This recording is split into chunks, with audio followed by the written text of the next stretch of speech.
do it. It's go time.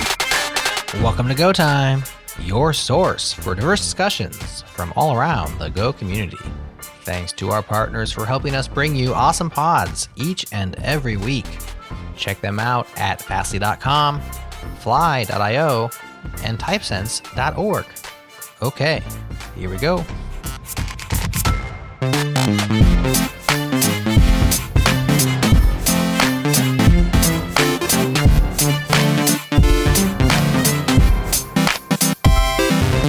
Hello and welcome to Go Time. I'm your friendly neighborhood Matt Ryer. Today we're talking about the files and folders of your Go projects, big and small.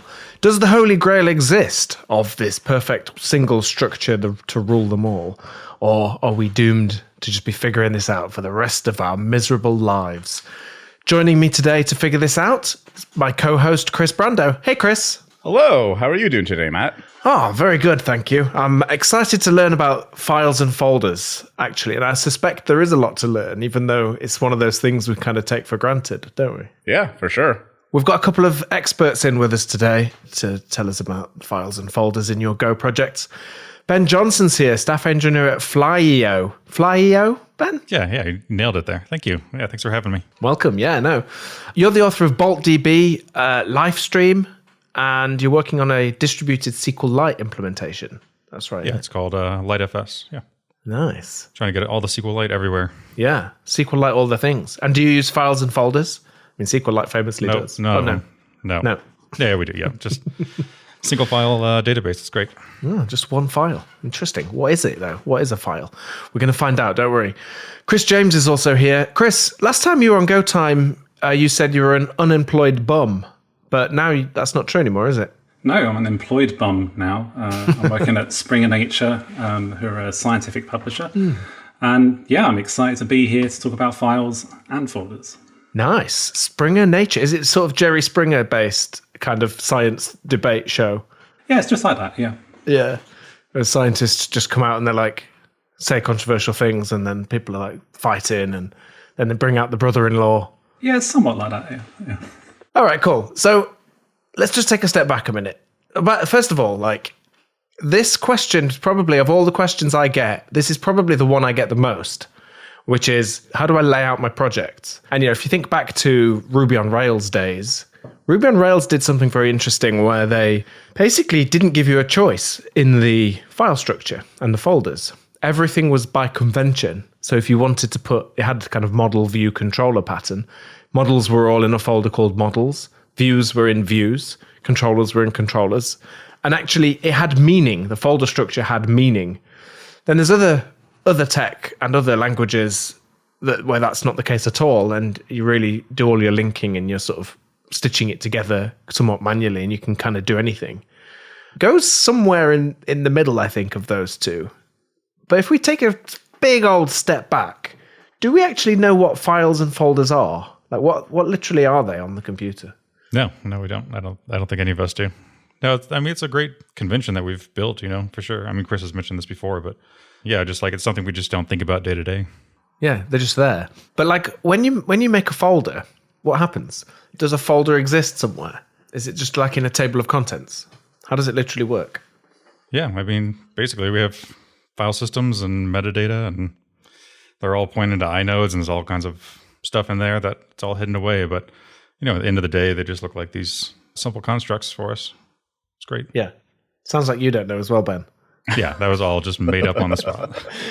No, but inodes I've heard of. I've touched on these concepts as well in various projects. You tend to become an expert in them when you need to. But when you're doing SQLite work, you mentioned that it's just a single file. So do you have to sort of know, are you seeking across the file? Do you like keep track of like distances and offsets and things like that in the file? Yeah, so a lot of file systems are, page based. So SQLite kind of builds on top of that file system pages. So a lot of times they're like 4K pages and they're evenly distributed through a database. And then internally they're kind of structured, or logically they're structured as like a B tree. So there's a lot of like jumping around to these fixed blocks. BaltDB was the same way, 4K blocks. And like with the SQLite stuff, a lot of the stuff I actually do a Fuse implementation. So it's like a file system in user space. So we actually intercept calls to SQLite so we can extract out where the transactions work at or start and end. So there's a lot of jumping around, and there's a lot of little concepts in file systems you really don't learn until it like bites you. And you're like, oh, that's really good to know that, this file name can point to the same inode across two different files, and weird little things like you can delete a file, but you can still have a handle to it because you're just deleting the name or the pointer to it. So, and that differs by file systems and good stuff. Yeah. Yeah, same. I've done projects before where using inodes, symlinks and hard links, like, digging into all that stuff. Like, it turns out there is quite a lot going on, but it is nice, I guess. We just don't have to worry about it. Go gives us standard library packages for dealing with the file system. Now, how does that work? Since you mentioned that it's different on every kind of machine, like Mac files and directories and things work differently on a Mac to Windows. Does Go literally just have an implementation per supported architecture? Yeah, it tries to abstract away a lot of that stuff. And I know we haven't gotten to unpopular opinions yet, but Rust actually does some better things around those different implementations. Whereas in Go, you kind of have to know some of those tricks.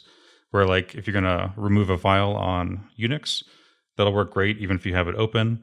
But if you do it on Windows and you still have the file handle open, a lot of times it'll error out. So it's one of those things you just kind of learn when you actually dive in and start running stuff in production. Chris James, have you heard of the term inode before? No. Could you please explain to me what an inode is? It sounds like an Apple thing, but I assume it isn't. Yeah, it does. It sounds like a new project. What would it be though? A node? It's too generic. Maybe when they do teleportation. Yeah. Sounds like that kind of thing. Yeah. They probably already reserved the name, to be honest, in anticipation of that. I look forward to it. What do you keep in your files, Chris? Computer codes. Yeah.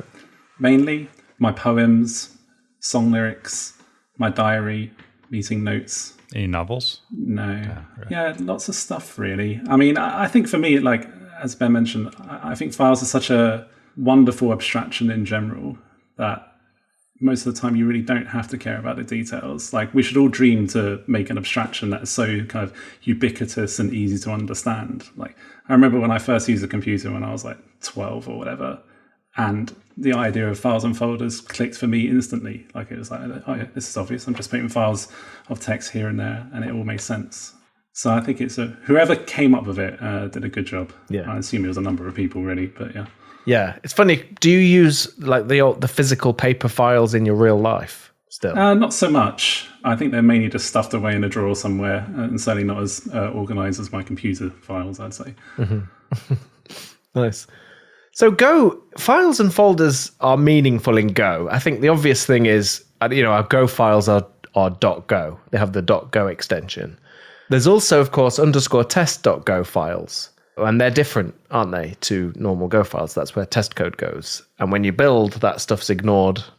And when you run your test, that stuff is included.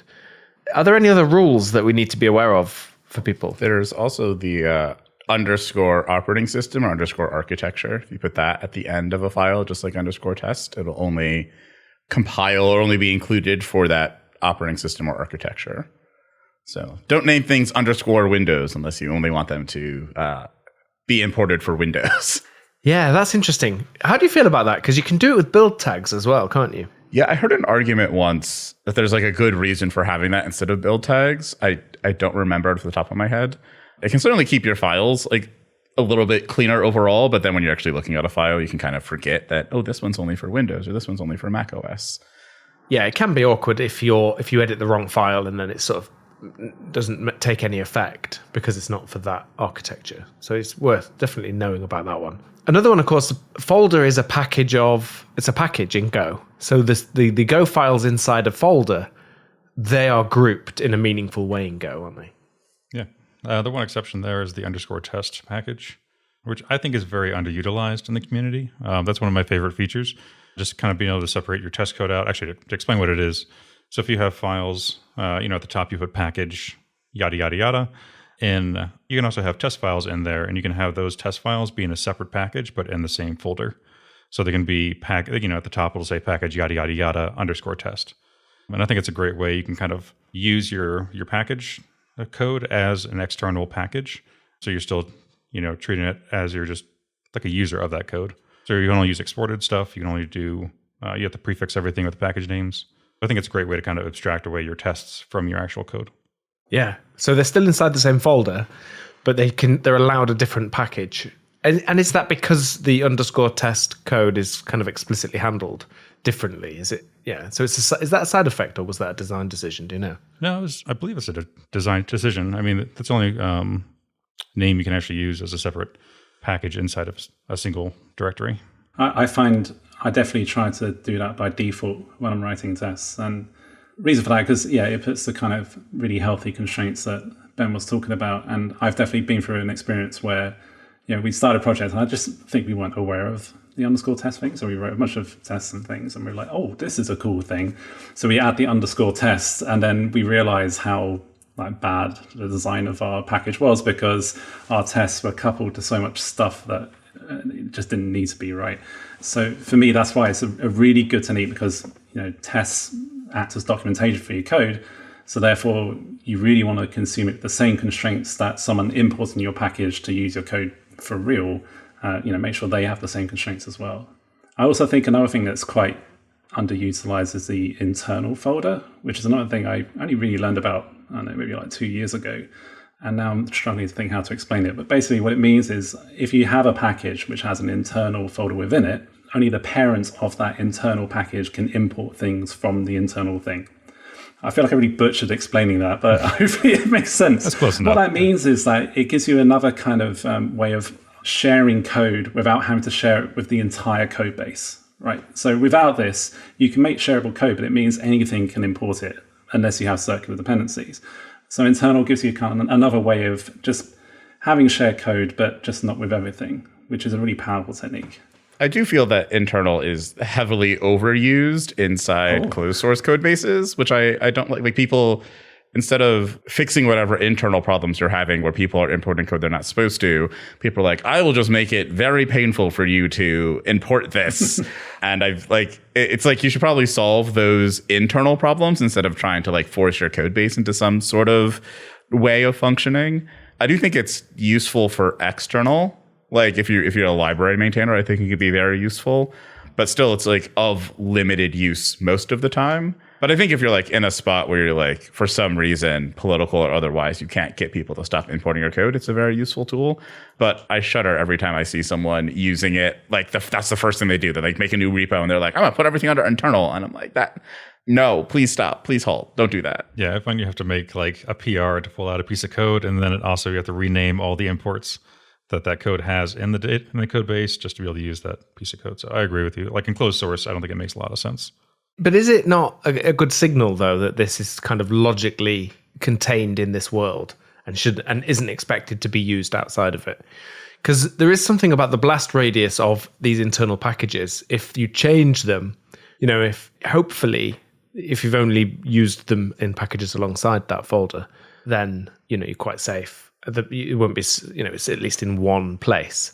Whereas if it has been imported elsewhere, you might be breaking things without realizing it. So in a way, it's a nice signal. But Chris, James, do you do that by default then? Do you use internal by default? No. So I'm trying to recall an example where we used it. I think we had some kind of HTTP handler stuff, code that was to do with HTTP handlers that we reused around a bunch of HTTP handlers, but was totally inappropriate to import elsewhere in a project. Now you could argue, well, just make it private to the package, but there was definitely a reason that we had we wanted to share it with some multiple bits, but only within a certain part of our system. I agree, just sticking internal at the start of your project. I think anything by default is a bit dangerous because you're kind of turning off your brain and just going, well, I'll just do this by default. I think there are very few things in this world where you should do things by default. I think sadly, as engineers, we have to engage our brains sometime.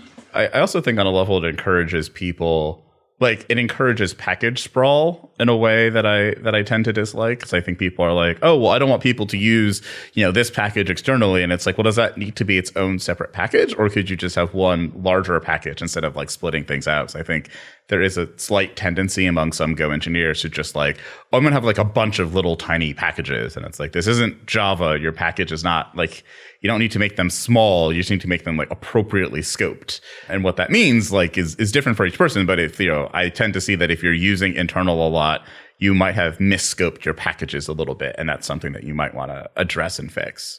One thing I actually like internal for that I haven't seen, I guess, a whole lot. Like I like using it for almost like utility functions for packages that I use, like especially like standard library packages.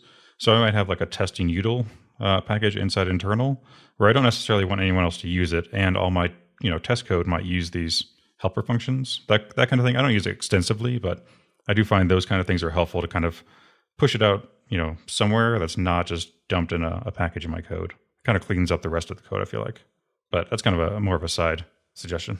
But Chris, you said something interesting too, which was if you have lots of these folders, that could be a sign that you're sort of overdoing it. So that tells me then that the files and folders that we end up with in a Go project are or should be influenced by the design of our system. And that might sound like an obvious thing, but I don't know if that's always the case for different languages. But there's something meaningful, isn't there, about what folders we choose and therefore what packages we're creating. Yeah. I think Go is, on the spectrum of you can kind of put files wherever and you can like write some shell scripts to make it figure out, to the like you're using Rails and everything is very prescriptive. I think Go tends to skew more toward the latter side of that. I remember in like PHP, you'd have like class auto loading where you like put things in a special place and it automatically load them from that place or things like that. I think with Go, you have much more flexibility there to just kind of bunch everything together and be kind of fine in the beginning stages. And I think that's like generally what people should embrace along that, you're starting a new project, just start with one package and kind of grow it from there and then figure out what the boundaries of the packages you need are after you've already kind of written them or after you've developed them. I think there's a lot of people will, in the way that Rails is set up, think like, oh, I got to, split off my HTTP handlers over here and my database access over here and this other thing over here. And it's like, well, you don't have to start with that. If that's where your project leads and that makes sense as division, then sure, go do that. But there's other styles that your project might, fall into that maybe you want all those things together instead, and you want to do more domain specific packages where you have all of those, the HTTP handlers, the database access, all of that grouped into a package and you have multiple packages. Like there's many different options you have. And that is because of the flexibility that Go has, where it's just like, oh, your packages mean whatever you like them to mean. Please define them for yourself. Yeah, and aside from internal, interestingly, subfolders aren't subpackages in any way. This is another thing that I've seen in other languages where you have a subfolder, and that is to it's to do with the scoping. It's a bit like how the internal thing limits what's able to then import it. But we have to include the full path, of course, but there's no special relationship between a parent and a child package, is there? No, just relationship on the file system. Yeah, so that's interesting, I think. Yeah, it's mostly just communicating. Like you might be grouping things. Like in the standard library, you see stuff in like the encoding package or the archive package. It's not a strict relationship, just it helps people to understand the groups. Yeah. In a way, there's sub-packages, you could say, but there's nothing enforced by the tools. Yeah, that's the term I usually use, sub-package. It's easier than just, I don't know what else you call them. Yeah, they're semantic things, not syntactic things. It's just like, oh, this is... it's a sub-package because we've decided it's a sub-package, not because of where it sits necessarily. One thing I'll touch on with what Chris was saying was like we don't have there's some flexibility in Go, but I think a lot of package structure is really derived by the restriction of no circular dependencies. Like in most like a lot of languages like Ruby or Java, you can kind of go willy-nilly and put your packages anywhere, or modules, whatever you want to call them. And at the end of the day, it's kind of bike shedding. It doesn't really matter. There's nice groupings. Everyone has their own taste, but in Go, there's actually consequences to how you structure your packages, and because of that circular dependency issue. I think that's a really wonderful thing about Go. I think I reflect on Go a lot, and it kind of subtly enforces a lot of sort of design lessons learnt over the past 50 years, and people often don't appreciate that, right? Because for a long time, I've been taught dependency should only go one way, right? Like your handler can depend on your domain, but your domain shouldn't be coupled to HTTP, right? And that's just something that's been drilled into me since the start. But Go, I think, is the first language I've used where it's actually properly enforced that. Like, it just won't let you do it. You know, a lot of people get frustrated with that circular dependency error, and you see lots of people asking questions about it. But to me, it's just a wonderful signal that, like, there's something fishy in your design. You need to think about this and go, apply that rule. Dependencies should only go in one direction. Yeah. So tell us a little bit about that problem that happens with this. You know, you have these two packages and they are interacting in some way. Maybe you've got some interfaces so that they interact in a sort of nice decoupled way. But sometimes you find that one of them does then need to depend on the other and vice versa. And so if you have those two packages and they both kind of need to depend on each other, how do you solve that? Sure, yeah. So, I mean, there's different takes on this in the community. I think that, one common thing when you see two packages that need to depend on each other, people will kind of split off a third package to put the other thing in there, and then both those packages can depend on that one third package. And then that kind of explodes over time. You keep doing that over and over again, and that's when you get a ton of packages. So for me, the way I structure things is I try to start from what I call the application domain, just kind of like the things in your application that are, they don't depend on a technology. They're not related to your database or your web handlers or anything like that. It's just like your user, your customer, those kind of objects. I put those in the root directory, and then all the other sub packages kind of reference that.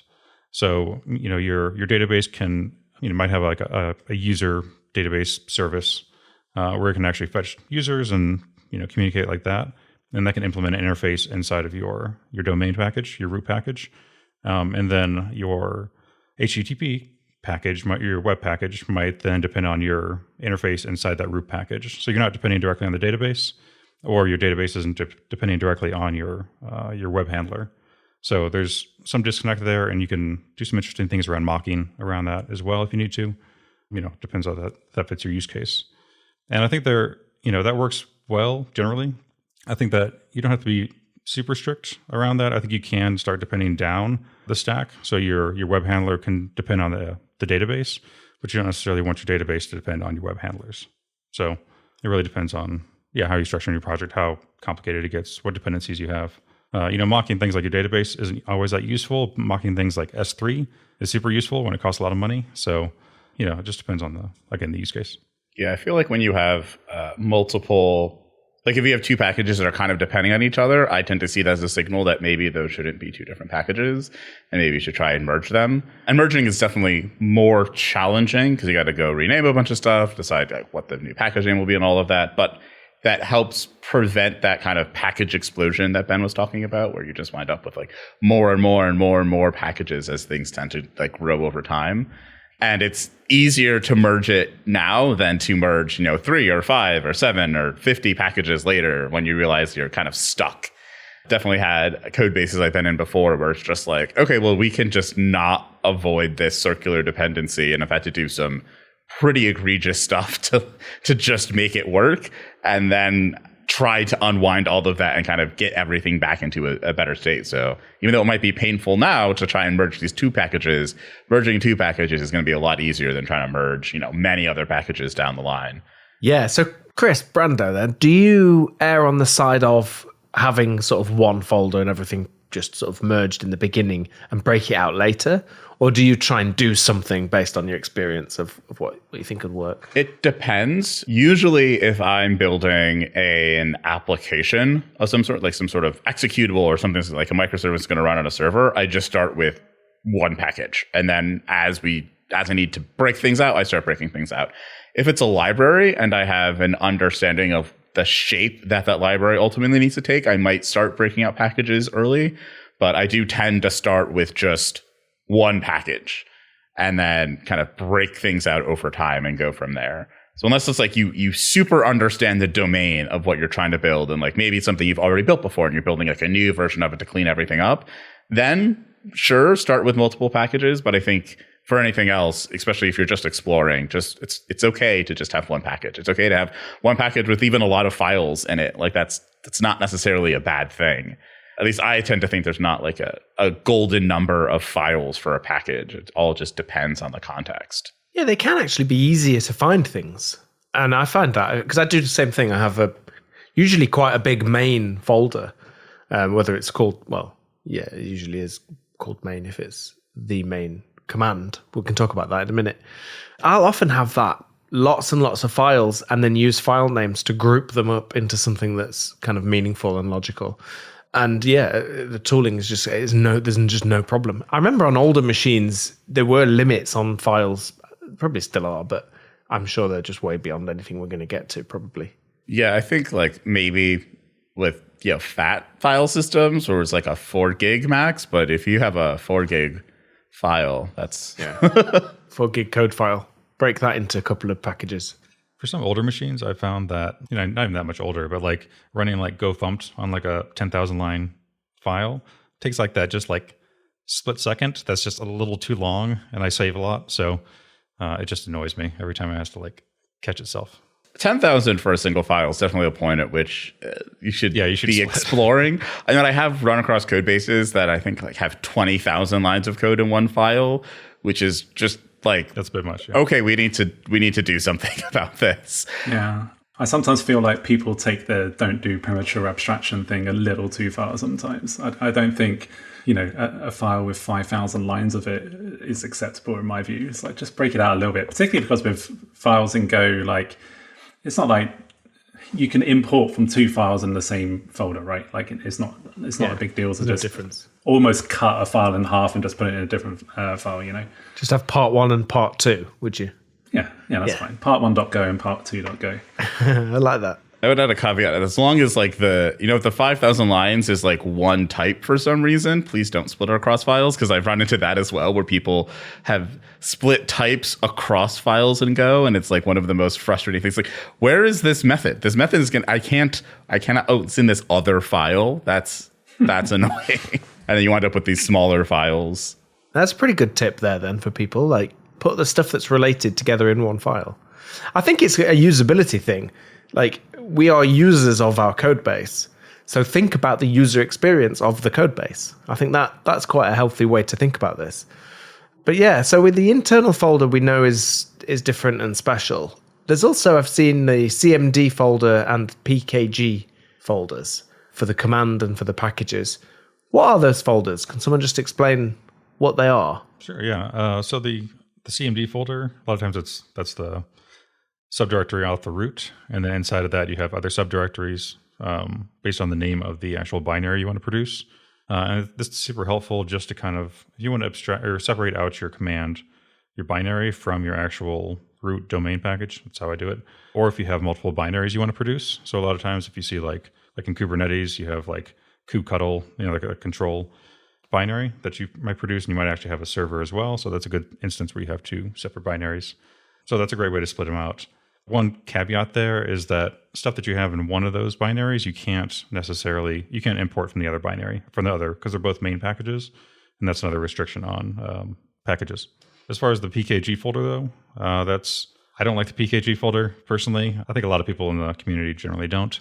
It's, your structure, your folder structure is your packages. So I don't think there's a usefulness to necessarily separating out kind of library packages from your binary packages. Just put it all in the root. I wondered if PKG, originally they were supposed to be imported, where others perhaps weren't. And like years and years and years and years ago, even before DAP, like in the old days, I ran across a code base that used PKG, but it used it specifically so that you could have imports that didn't have like the qualified name on it. They wound up looking like standard library packages, which was very annoying. But the way that you could do that is by having a PKG folder and then basically pointing your Go path at or adding to your Go path the repository you're working on. And so people did that sometimes. Very annoying to work on. I've seen that actually. Yeah, because you come across a package that's just like, it's just like a single word or like a word and a subdirectory, and you're like, I don't think that's in the standard library. Like, what is that? It's like, oh, no, that's not it. That's just one of our things because we have this PKG folder here. So I bet you that's where it came from, because it's an unusual thing, but that makes sense because the old Go path used to, when you just did an import, used to look in all the Go path folders for a PKG folder. So that's probably where it came from. And there is something aesthetic about just doing that. But one of the great things about importing things in Go, I think, is the fact you see the full URL of the project often. It's a shame they don't match exactly for sub packages, honestly. And actually, I wish GitHub would. In fact, they could fix that, I think, if they wanted to. So just shout out there to our GitHub friends. Yeah. But like having it when you open a file and you've got github.com/ your favorite package in there, you know exactly where it is. You know it's an external package. It's a nice signal. I agree with you, Chris, that just having the package name, although I can see the aesthetic appeal, it's confusing. You'd think it was a standard library package. Ben, do you wish that main was importable? Yes, I actually do. I find that I always think of my application kind of in layers, and then kind of the outermost layer is that binary. It's one of the most outer layers is the binary, and then outside of that is the main_test, which will test that main program. But if you have multiple binaries, sometimes you want to integrate your integration test them all together, and that would be nice to be able to import to another layer, kind of another package to test those. So that's my main annoyance. I mean, you can just compile out the binaries and run the binaries themselves, but it's a minor annoyance, really. Yeah, but that is a bit annoying. I feel like that has led also to people having very small or very thin main packages where it's just like, oh, I'm just calling into another package that is my actual application. And that's all it does. It's just like package main, and then you have a func main and just calls the thing and then returns. Because you can't import main, and that's can be annoying. I think it's nice because I definitely strive to keep main as tiny as possible, and to have some kind of function that takes like standard in and standard out, and then it means I can actually test my my application, if not the actual compiled binary, as a separate thing. I'm actually quite a fan of that sort of thing. So I do that with a run function or something, but that's inside the same file. Do you have all your stuff pulled out into a different package? Well, to be honest, I don't think I've been particularly consistent with it either way. I think in some projects I have just had a run function just living in the same packet in the main package. Sometimes I felt the need to have it separately, but yeah, it's just in terms of just peeling away as much as I can so I can write tests around as much as I can without having to actually compile like the big scary program. I think it's quite nice. But it's again, it seems so trite to say it, but context is important, right? Like if you're just building a fairly small program, like a script or something, it's probably not worth going through all these hoops to do that. If you're building something, dare I say, a little more enterprisey, then maybe you do want to do that. Yeah, if you're building something that's like production level, then you might want to have more of just to get some more testing or ease the testing of it. But yeah, if you're just like doing a proof of concept or a prototype, like you can just shove everything into a main function if you want. Like, don't get fancy before you need to get fancy.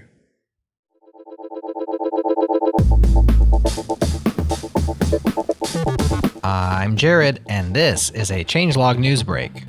In what appears to be a particularly security-unaware move, Google has added 8 new top-level domains, 2 of which are quite concerning: .zip and .mov. Yikes.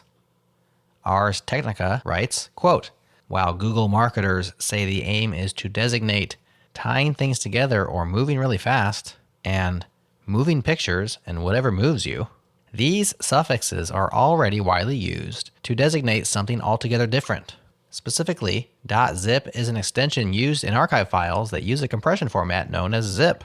The format .mov, meanwhile, appears at the end of video files, usually when they were created in Apple's QuickTime format. End quote.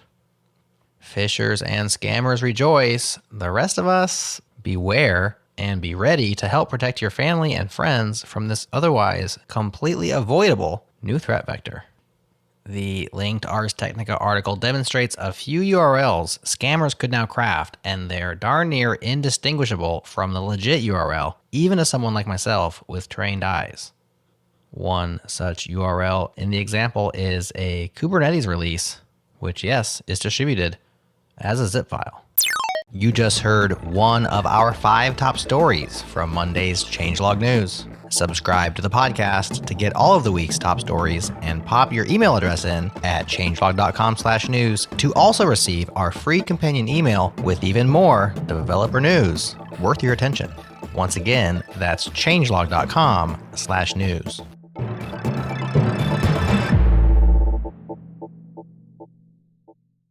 So is there one project structure then that we prefer? Is there a project structure that in most cases is just good? And And like with GoFumped, how, we like the fact that all our Go code looks the same.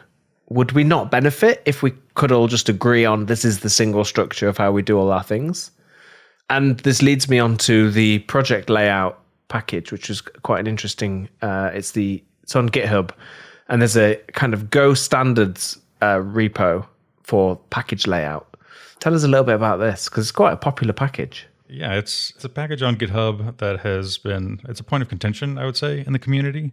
There's a lot of questions, like people will come to the Gopher Slack. I've seen a lot of questions on there. I know like Tim Heckman answers a lot of these questions and other people, where people will come and say, hey, I found this standards repo out here. This is how I'm supposed to do my project layout. And there's a lot of things that people in the community disagree with that are in that repo. It's not all wrong or anything. And by no means I think that there's like a single one package structure for everyone.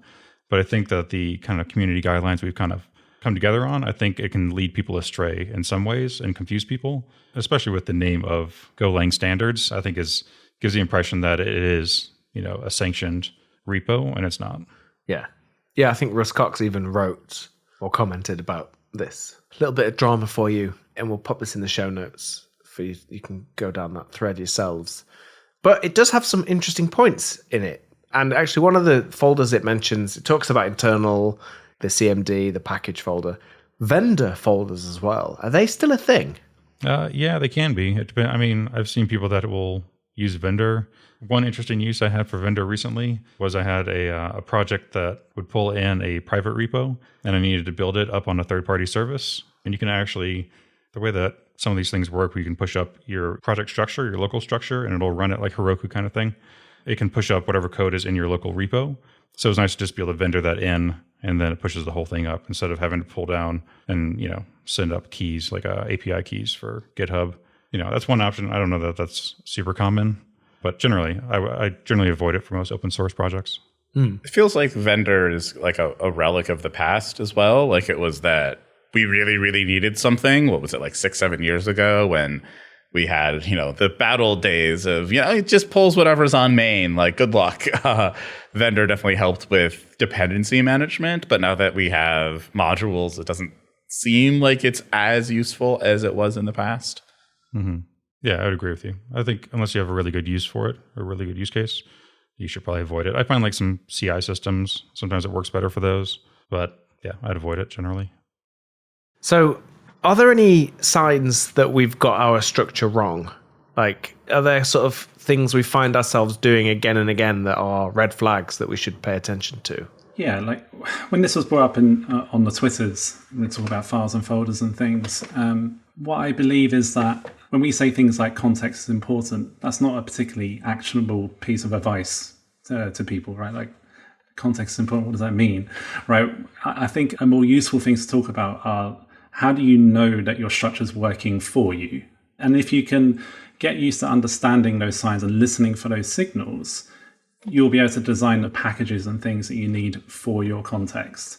So when I'm coaching less experienced people about this is the thing I really lean on. I don't like prescribe a particular structure or anything like that. I just say, look, let's just listen to the signals you get. So for instance, if you find yourself having to constantly rework your tests, when you change your packages and things, that probably means that your package design isn't quite right, and maybe things are coupled to things that they shouldn't be, or maybe your cohesion's lost, so you need to bring things closer together. Like another thing I love to look at is the blast radius of change. So how often have you worked on a project where someone's asked you to make what sounds like a small change, and then by the end of it, you've changed like 20 files, and you think to yourself, is this reasonable? Is it reasonable I had to change so many things just to do this tiny change? And quite often it's just easy to ignore that signal and just kind of move on and, okay, I'll go pick up the next ticket off Jira and just get on with my life, right? But you should listen to those signals. There's a lack of cohesion in your code base. Things are often too scattered apart, and you need to think about bringing things together. And finally, the other thing is having a sense of locality. So if engineers come into the code base, and again, they don't know, they've been asked to do something and they just have no idea where to go or where to start, you're not giving enough signals with your code base. We talked earlier about how files and folders are a wonderful metaphor, and metaphors are such a powerful thing for software engineers. And quite often we can use folders and things to create these metaphors in people's minds so that they can find the correct thing to change whatever they need to change. And there are lots of other signals like that. But for me, that's the thing I try to get engineers to focus on, just listening to your code and trying to understand why is it difficult to make the changes that we need to do, and then using that feedback loop to change your design. Yeah, I'd agree with everything Chris is saying. I think those are great signals. I think that some concrete ways as well that are good for kind of code smells. I think that if you have a lot of the same prefix on different types, that could be an example of where things might need to be split off. We look at like the standard library. I think everyone really likes the standard library layout, the package layout. It all just kind of fits because they all kind of layer on top of each other really well. And I think a useful exercise is like one example where I think it kind of did poorly, in my opinion, is the net package, where you have just this gigantic package where it has like every network related thing ever put into it. And not trying to critique the Go team, they're great. But I think that in hindsight, I think that you could split things out. If you see like, there's IP address, there's IP listener, or not IP, the TCP listener, TCP address, all those things. I think those could be split out into a TCP/IP, a TCP/TCP package. Because, like you have a network stack where it kind of layers those things naturally. And that, IP doesn't depend on a TCP, it's vice versa, that kind of single dependency. So I think that's a good way to look at it and kind of as a code smell. Yeah, that's an interesting point. I like, Chris, what you said. When you do a PR that's got 20 files have changed because of your structure, those PRs even are harder to review. It's harder to really understand what's going on, and it's harder to just by reading it really have a sense of what's going on. But that's probably true for any kind of abstractions. Like that is a price we pay by doing an abstraction. So it's like, yeah, we try not to do loads of abstractions, but also, thing is the abstractions are really what unlocks kind of phenomenal things when we get them right. So I think, yeah, that's quite important. And Ben, your point was interesting with the net package being so big. If it's an API that people are going to be consuming, you can't really do that trick of start with a main and break it out later when things become obvious, because people are going to be kind of relying on the structures there. Are there other downsides, Ben, to just having one folder with everything in? I think understanding kind of how things are structured and how they relate to each other in your project. I think you don't really get a sense of that necessarily just with a single, Go doc page that goes forever. So I think that can be an issue. But no, I think that I don't think there's anything wrong with starting with a single one. And even with Go, like there's no real guarantees up until we got to 1.0. What was it, 10, 11 years ago? So before then, we depended on all kinds of things that changed. But, once you actually get to that 1.0 part, you're really just saying, hey, this is the structure. We're running with it. It's not going to change. And I think that's the most important piece. But I think there are like tools now, or there's more tooling than there was before to help migrate. So I think like Go Fix isn't as big of a thing as it was in the early days, but having tooling like that can help to auto migrate your code. If you do like, okay, I've taken this type and now I've moved it to this other package, and now you can just run this thing and it just does all that for you. That can be helpful, along with like aliases and that sort of thing. So it's not, I think over the past few years, we've gotten tools to make it a bit easier to do those migrations of things out of packages and breaking larger packages into smaller ones.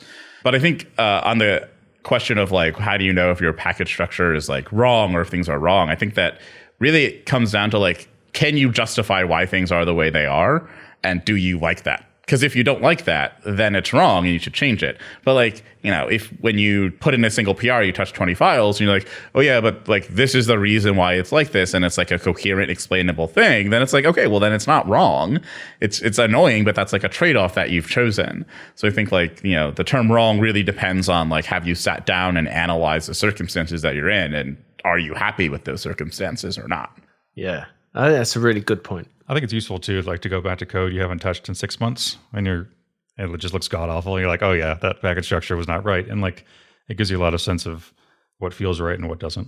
Yeah, I did that once recently, went back to an old package and there was just a folder in there called folder. So did it deal with folders though? If it was a folder management package, then that might be okay. Yeah. No comment. Well, speak of no comment, it's that time again. It's time for our unpopular opinions. Unpopular opinion. I actually think you should probably leave. Unpopular opinion.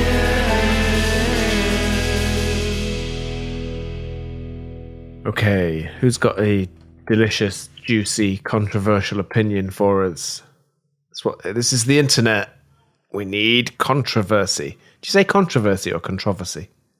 Controversy is the correct way to say it. Okay. Matt. Chris Brando? I don't even controversy. I think I say. You're not Chris Brando. It's controversy. Like, come on. Okay. Yeah, see? Yeah, controversial, isn't it? Or controversial, as I say. All right, who's got an unpopular opinion for us? I'm happy to start. Yes, please, Ben. My unpopular opinion is that like the most widely touted features in Go, so like channels, interfaces, I think are some of the, not the worst features, but kind of the most misused features of the language. And that I feel like people that come into the language, they hear about those things and then they can get confused on, like a lot of times channels are not the right answer for things. Like a mutex is awesome. You should probably use a mutex. Or like kicking off 1,000 Go routines is probably not a good idea. You should, there's a lot of management around those constructs that I think that people don't see. So I think those popular ideas and constructs are not always great. But those Go routines are really cheap to make, and you can make just 1 million of them really easy, Ben. So I'm not sure why you wouldn't. They're super easy to make. I agree. Yeah. Yeah. And then those ooms are great too. I think it's interesting. I think most of the time when you're using channels or Go routines, it's like something else has done it for you, so you don't need to do it yourself. Like, yeah, you use Go routines all the time in like an HTTP server, but you don't need to spawn Go routines. I think like they're good features to have in the language, but not necessarily features that you should be clamoring to use. I agree with you, Ben. I think should be a popular opinion. Don't make atrocious packages or applications filled with channels. We've all made that mistake. Please stop. Yes. I mean, I'm with you, actually. I tend to, all the old code I had that was channels, I've tend to end up refactoring away in favor of just a simple mutex or something. I just find the semantics actually a lot easier to deal with. And I always top tip, I always keep the locking and all that code very local. So you can see where things are locked, where they're released, probably in one function if I can, and break out the actual execution elsewhere. And the other thing I like to say is for packages, it's so tempting to want to, like, if you're delivering a package that's going to do some work, it is so tempting to want to solve that problem of doing loads of that work and, filling up the CPU and just really blasting through it. But actually, that's harder for people to use. It's easier, I think, for people to implement their own concurrency and their own kinds of things because they're going to understand it more, their situation. Just writing, as long as you have type safe, like, thread safe types and things, which you can get with the Atomic package. Yeah, I think it's worth doing. No, it's not a very bad opinion. Sorry. Yeah, it might be really popular, that one. But we'll see. Yeah, still, appreciate it. Just to add to that, like I think quite often counterintuitively adding concurrency slows things down, right? Like because concurrency isn't free. Like you might think that like suddenly you've made your computer do things 4 times faster or whatever, but actually in practice it's slower. I mean, that's why it's always best to benchmark things first and then you can kind of indulge yourself by playing with the toys and then going, oh, actually, maybe this wasn't worth it. Actually, one other thing I've actually found interesting, like on the topic of Go routines, is like, Rust came along and Rust is supposed to be the super safe language and nothing ever goes wrong in Rust. I find that like a lot of the things they fix, things like concurrency, things like some type safety stuff, I don't find is usually the most, like the bugs that I hit the most in Go. Like the bugs that I hit the most in Go are like things that will go out of memory and then just the whole program dies. So I've actually been really fascinated with like Zig lately because they do all explicit allocations. So I think that's an aside, really. Yeah, I think that people tend to optimize in the wrong parts of their application because it's like there's a place where you think it's like, oh, here's the place where the actual performance problems are happening. And then here's the other place where there's a bunch of fun stuff to do. And those are usually not overlapping spaces. So people tend to optimize things that it's just, you spend all this time optimizing this and you haven't really gotten any extra performance, but there's that giant ugly thing over there that no one wants to touch where like 90% of our performance problems are. Okay. Do we have any other unpopular opinions? All right, I'll go. Yeah, go. So just let me preface this with like, I love the Go community, but you're allowed to criticize those you love. Oh, right? It's okay. Uh-oh. I hope it's Chris. Hope you're about to have a go at Chris and not me. Yeah. So I think a lot of figures in the Go community like reject past teachings as like over engineering, or actually I'm sad to say, Chris, you said, oh, that's Java thinking. And I was having some light bedtime reading a few months ago. I was reading Martin Fowler's Patterns of Enterprise Architecture, and I can feel all the Go community cringing because enterprise architecture doesn't sound very Go-ish, does it? And it was written like 23 years ago or something silly like that. But I was reading through it and I was realizing that a lot of the stuff that has been discovered in terms of like patterns and best practices within Go, they're all written in that book. And I think a lot of engineers could do with reading some of these past teachings. Like some of it, you shouldn't like bike shed it entirely. Like you need to process it and understand it and apply it to the context. But I think there are lots of valuable lessons there that don't need to be relearned. We can pick up these books and look at them. So for instance, the classic thing that everyone kind of discovers or has to do some Googling about is how to structure my HTTP handlers, right? I think, Matt, you've written a post about it and I've put a thing in my thing about it. Martin Fowler wrote about the pattern that basically everyone's kind of agreed upon, as I say, like 23 years ago. So mainly my unpopular opinion is read Patterns of Enterprise Architecture and it will make you a better Go developer. I don't disagree with the take itself. I think my caveat to that is that I really don't want to hear people just like dropping all the pattern names of like singleton and abstract factory. And like, I think you lose a lot of context when people start using these special terms instead of staying within the context of, kind of nomenclature of the language itself. Yeah, I totally agree. Like, when we're talking about files and folders, right? So I tend to use ports and adapters, right? Which is a very kind of enterprisey sounding thing. But when I'm doing it in Go, I don't have a ports package because like Go is structurally typed rather than nominally typed. So that means I don't have to say this thing implements this port. It just does, right? I can just plug this thing in and it works, right? So I think when people are doing ports and adapters in Go, cool, that's a valid idea for some contexts, but I really don't see the value of making a ports folder with a bunch of interfaces in them like that. You just don't need that in Go. Yeah, the knowledge is the thing that is useful.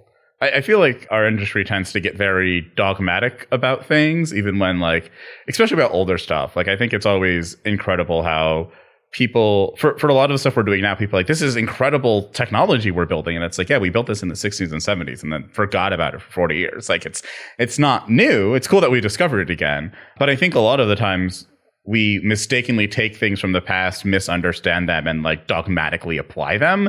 I think that's the problem. Like the Pattern of 4 book, I don't think is a bad book. I think the way that people, or the Gang of 4 book, sorry, isn't a bad book, but I think the way people apply it is bad. So let me just take a bunch of patterns and slap them into my code, and then I'll have a good code base.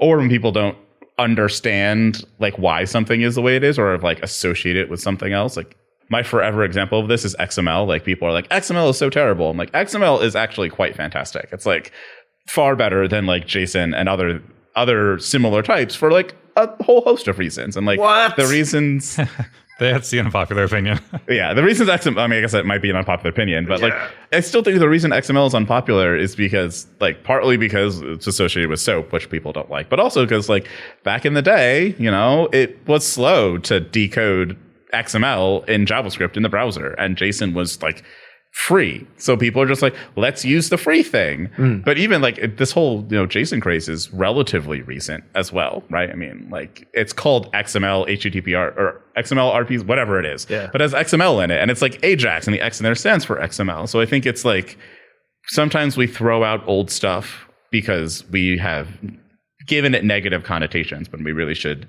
be like, no, that thing wasn't bad. Some of the stuff we were doing with it wasn't great, but the thing itself isn't bad. I think that's a much nicer way of putting it than I did. So thanks, Chris. Yeah, I think the astonishing thing about a Gang of 4 book, just to round it off, is like it literally has in there prefer composition over inheritance.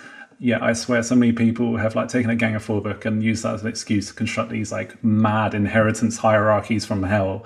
And I have every sympathy with people say, please don't do this in Go. And the wonderful thing about Go is it doesn't have inheritance. It encourages composition over inheritance, just like how the Gang of 4 book wrote 25 years ago, whatever it was. It's a level of irony that we come up with these beautiful patterns for things and these ideas, and the names we give to them tend to get completely inverse to be the thing that we were trying to move away from. Like, this happened with object-oriented programming. It happened with relational databases, which I also is like another hill I will probably have to die on. Of like, no, all of our SQL databases aren't relational. Like, if you actually look at what EFCOD or TEDCOD wanted out of relational databases. But I've just noticed over time, we keep doing it over and over and over. Yeah. And I hope we can do it differently in the future. Is that a submission of an unpopular opinion about XML being good? Would you like to actually submit that? Because I reckon Sure. it could win. That's an award-winning unpopular opinion right there. XML is good. I feel like my SQL, like no SQL databases or relational databases are not relational databases would also be confusing, if not unpopular. Well, that just sounded very interesting. Yeah, I was curious about that one. Yeah. Yeah, I mean, I guess the short of it is that the whole point of why he came up with relational theory was so that the programmer did not have to care about how data was laid out on disk. Yeah. And so you could just query how you want to query, and the database will figure it out. And basically, every modern database requires you to understand how the data is laid out to disk if you want it to function well. Like, we have to care about indexes. Like, most databases don't generate indexes for you, and you can the way you write SQL queries is highly dependent on how the table structure, how everything's laid out on disk. Like, you know, the first thing that happens if you're writing if you're going slow is like, oh, you have to optimize that query to make sure it can run faster for the particular data structure that you have. When literally one of the reason why TEDCOD was like, I want this, is because it's like, programmers should not have to care about this. This is something the computer should figure out. So it's literally the opposite of what it is. Well, it's funny, any of these kind of higher level abstractions, that's the promise. Like, you don't have to worry about underneath, you can just use this thing. But if you're going to really use it properly and use it well, knowing about what it's really doing, that mechanical sympathy of what's actually happening down at the files and folders level, well, files definitely, might well change how you do things. So it's like, yes, it's one of those things where I don't want people to have to stop and learn everything before they can be useful. The opposite, actually, get going building things. But when it comes to it, like, it's really interesting to dig deep and learn about how something really is working under the hood for when it comes to optimize or improve it. Yeah. I feel like there's like a nice phrase of like, there's the idea of like, especially for cryptography things, it's like, don't roll your own crypto. And I feel like the whole phrase of that should be, don't roll your own crypto and put it in production. Like, please do go implement crypto algorithms if you'd like, just don't use them for anything real. And I think that applies to all of this. Like, I don't know, go roll your own little operating system kernel, go roll a little file system, like, go do these things, understand how this stuff works. Because then you will actually know more about how the underlying thing is functioning that you're using. I mean, I will say a caveat on that. Like, BoltDB was originally not meant to be for production, and it just eventually got there. So there is some danger in just rolling your own.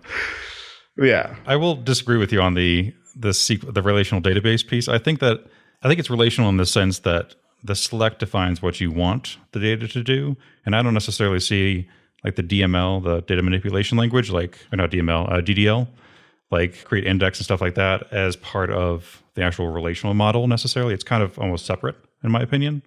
So I think that from a select side, I mean, obviously there's ways to optimize a select, but you can adjust how it's implemented from an operator standpoint separately from the person that's actually writing the SQL itself. Yeah. So, I mean, I don't want to say that that none of the databases that are SQL databases could be really. I think technically no, because there's other reasons why SQL is not relational. But on that point I was making, I think, yeah, you could have a SQL database that is relational. I just think that for the way that we practically use them today, they're not in spirit relational. Yeah. And also COD as well. I think if I remember this correctly, he was a mathematician and not actually a programmer himself. Or maybe he did some programming, but I think he was mainly a mathematician. So a lot of it was theoretical. And I feel like once you tires hit the road, it's yeah, you got those kind of performance issues. Yeah, I think there's a whole host of reasons why things are like wound up the way they did. But yeah, I think people have like in the shadows been working on actually relational databases because the other thing about SQL is like SQL is not a relational language, and the people who created SQL deliberately made it not a relational language, which is one of those other weird things of history when you go trolling through the research in the papers. It's like, oh, like SQL, they were literally like, we don't think relational, like this relational model thing is great. We're going to create this other language that's specifically this other thing. So it's like a competing idea. And I think over time they kind of got merged together. Yeah. Weird. It's weird. I spent way too much time falling down this rabbit hole. It's oh yeah, it's a whole thing. Yeah. Actually, another fun fact is the SQL, like It was originally called SQL, the language, and like spelled out SEQUEL. But then another company had the same name and they couldn't get the rights for it. So they switched it to SQL. But now everyone calls it SQL. So I think it's kind of funny. Yeah. Trademarks and all of that. That's why I'm always like, it is SQL if you want to be pedantic about it. Chris, I feel like you should do an episode like Down the Rabbit Hole with Chris Brando, where you just dig deep on something like that. Just tell us all the history about it and stuff. I'd love that. It would be fun. I do have a number of topics that I'm just like, oh, is that how that's supposed to work? Okay. I always think they're very interesting. You learn so much. But unfortunately, it's not for today. It's not for now, dear listener. It's time to say goodbye. What did we learn about today? Files and folders. I mean, I feel like there's actually a lot we didn't even get to. There's the whole IOFS package, which is an abstraction on top of file systems. Maybe we'll do another episode on that another time. But yeah, so what did we hear about then? Well, start small and grow from there. It depends. I heard that a few times, and I think that's kind of an important takeaway here. Like, there isn't one structure that just works for everything. Don't just follow patterns for the sake of it. Find out what works for you. The patterns can be a useful metaphor, but make sure you actually understand the actual benefits. And then don't obsess over it and let it be informed by the design of your code rather than the other way around. I thought that's quite interesting. And I suppose be prepared for it to change. As Chris James said, if you're fighting with it all the time, maybe that's a sign that not all is well and it needs to be, evolved a little bit. And then be prepared to do that, because it's not easy. You have to sort of practice it. Think about you've got lots of people working on things. Big refactors are going to touch lots of things. They're going to be, difficult to get that PR in the normal flow. You have to sort of organize around it sometimes. So it might be worth practicing. It's sort of like a teamwork thing as well. Lovely stuff. Well, thank you very much. We had some cracking guests, didn't we, Chris? Which one was your favourite out of Ben or James?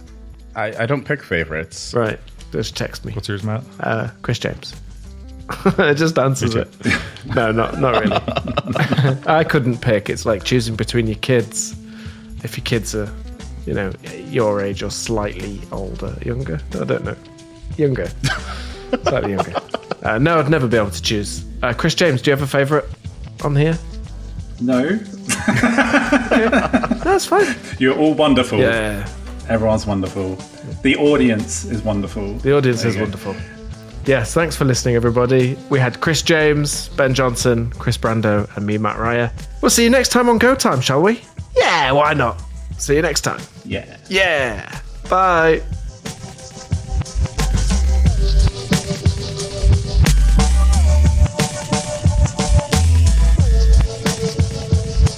How do you manage the files and folders in your Go projects? And what do you think of our panel's takes on the subject? Let us know in the comments. There's a link in your show notes, and everybody on today's show will get notified about what you have to say. We look forward to hearing from you. Thanks once again to our partners Fastly, Fly, and TypeSense for supporting our work here at Changelog. You too can support our work directly with a Changelog Plus membership. Make the ads disappear, get in on bonuses and extended episodes, and more. Check it out at changelog.com/++. Next time on Go Time, Bram Adams joins Natalie, Matt, and Johnny to talk prompt engineering for Gophers. Stay tuned right here. We'll have that episode ready for you next week.